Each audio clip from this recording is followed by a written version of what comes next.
Puis je pense qu'on a déterminé tout à l'heure que l'homme à la naissance ou instinctivement avait une tendance vers le mal. On avait dit que le bébé qui naît égocentrique d'ailleurs, il ne se soucie pas de l'intérêt d'autrui et que c'est à force d'éducation qu'on essaye de le redresser, de le faire aller dans la bonne voie. Mais est-ce que ça fait de cet individu une bonne personne ou est-ce que ça fait de cet individu quelqu'un qui sait maintenant comment naviguer un système ou comment utiliser la société à son avantage? Quelqu'un qui sait que si je fais de bonnes actions, je suis récompensé. Quelqu'un qui sait que si je ne commets pas d'infraction, bien, je ne serai pas puni.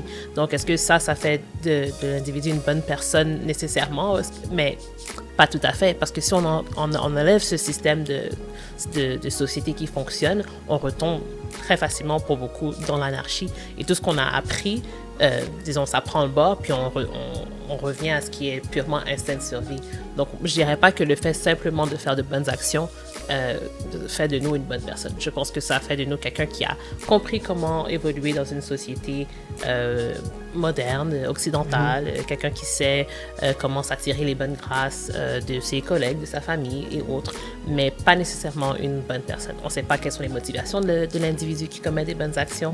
On ne sait pas quelles sont ses arrière-pensées. Est-ce que derrière son sourire, il y a quelqu'un de fatigué qui veut vraiment rien savoir de son prochain?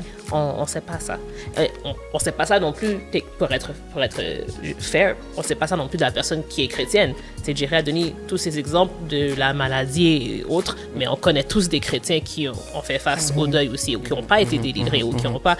Donc, ça revient, comme Turtel avait dit, au cœur et à la relation qu'on a avec Christ. Et c'est seulement ça qui peut changer un peu notre motivation et qui peut changer aussi ce qui est dans notre cœur et qui va ensuite se révéler et transparaître par nos actions.